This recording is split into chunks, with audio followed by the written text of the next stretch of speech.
I mean, you have a way of asking a simple question that has very complex answer. The professor has it right. I think that small local companies seek liquidity as close to home as they possibly can for a whole range of reasons, including the fact that their market is close to home, generally speaking, smaller companies. And I think that as I travel around the world, there are stock exchanges whose whole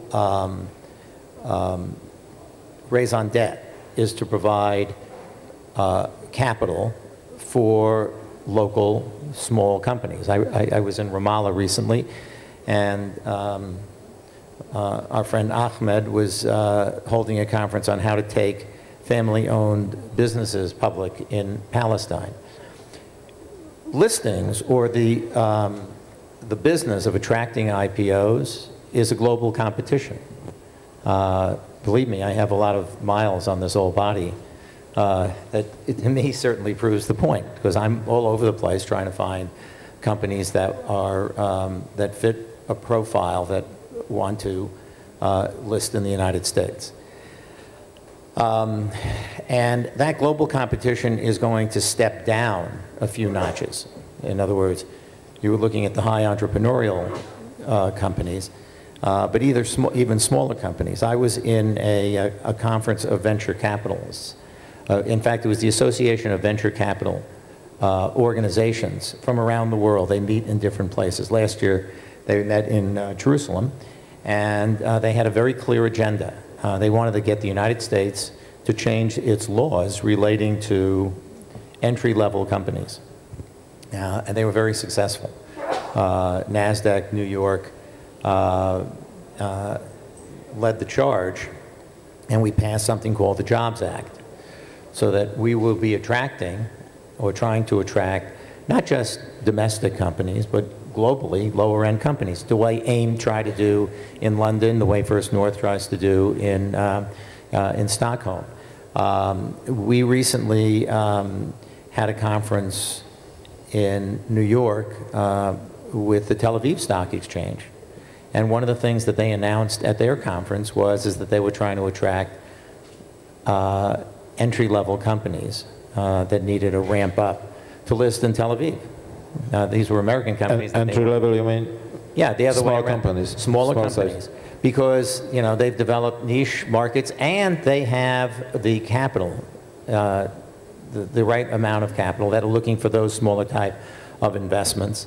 And so they believe they could provide a home, at least for the incubator years of that company before they stepped up into global markets.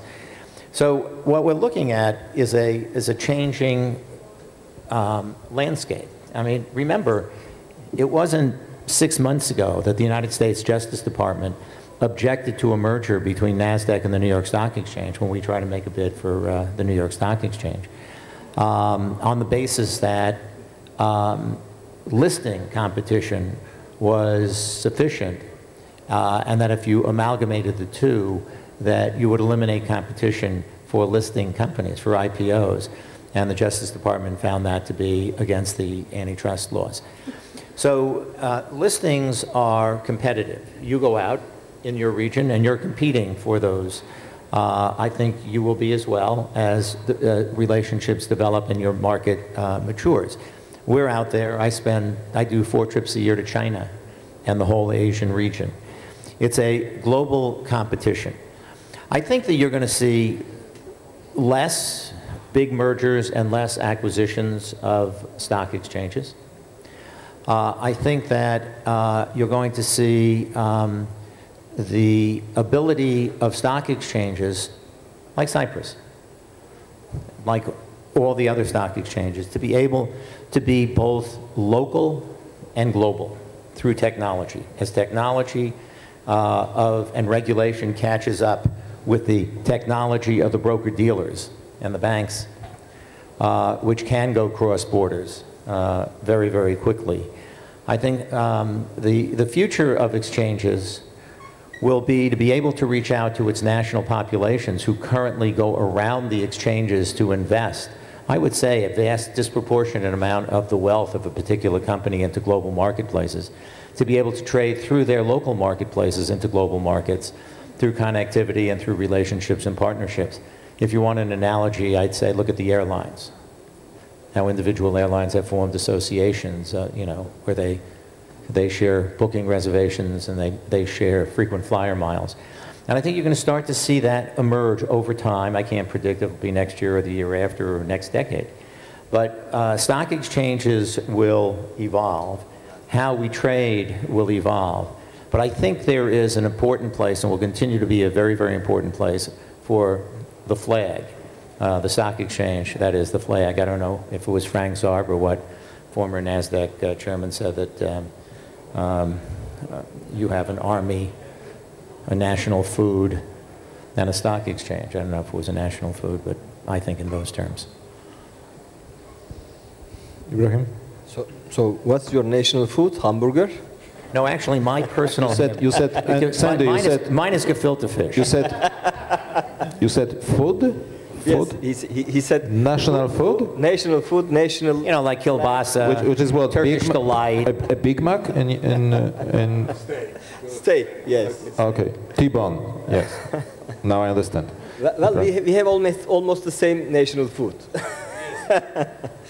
Well, a plain vanilla answer to your question, liquidity and visibility, obviously. But of course, when you go deep, things may vary. Because not necessarily all companies make their decision depending on the same basis. For example, I can give you a lot of examples from my home country, where even if you offer some extra benefits or bonuses to companies, but they would not accept to go NYSE or NASDAQ. Simply because the reason why they want to go public is not to raise more funds, because they don't need this. Why they won't be listed? Well, simply because they want to show to their customers, to their value chain, suppliers, etc. that... You have many of such cases? Yes, yeah? Yes, exactly. That's why I'm telling this. They simply want to show that, yes, we fulfill all the prerequisites, requirements of being a public company. Good corporate governance, transparency, accountability, strong financials, etc. They don't need money, so why should they go to a global place? Because what they care most of the time, those are family-run businesses. They are afraid of losing the control of their company. They want to be publicly open, but remain there. So, I mean, there may be several other factors driving going public. So, there is no one-size-fits-all. But, I mean, under normal conditions, at sea level, with one atmosphere pressure, ideal gas equation, you know, I mean, it's visibility and liquidity. And when I say visibility, it means, well, for example, and I'm giving this example to the companies in Turkey, I tell them, well, go public, be listed in Borsa Istanbul. Well, then, of course, during all the economic, I mean, broadcast channels, all the programs, your company's name will be visible, will be shown, and try to compute the cost of this advertisement. And it's something at the end of the day. So, but I mean, of course, as I said, there may be several other very specific reasons for companies to prefer an IPO. I agree that the most important factor is liquidity.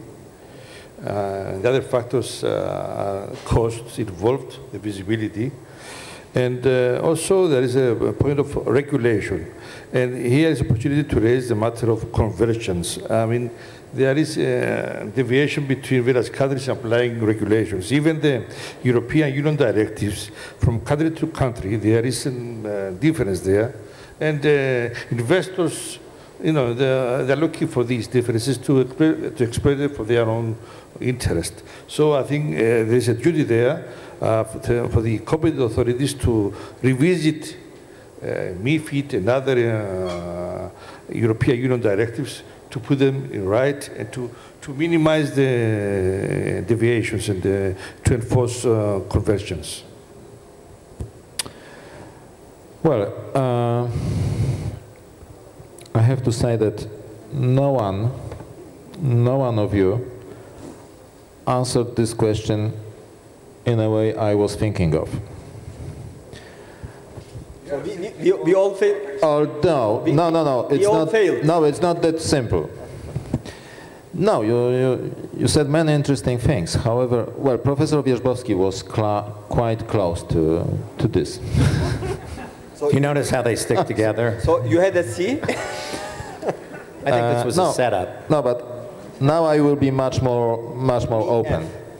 You D.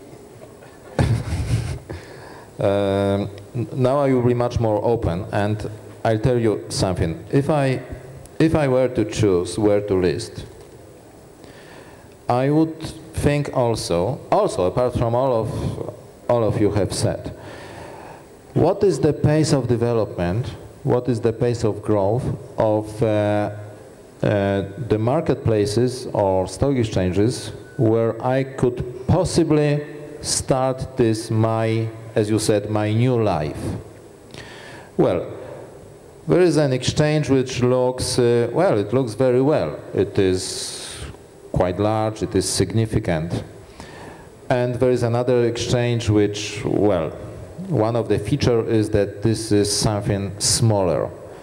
But thinking about the future, what can happen with the first and the second in 5 years, in 10 years, I can observe that, or I can formulate such hypothesis that, okay, a proven track record showing the pace of development rather suggests that the other exchange, the second one, will be much more vital marketplace in, say, 5 or 10 years.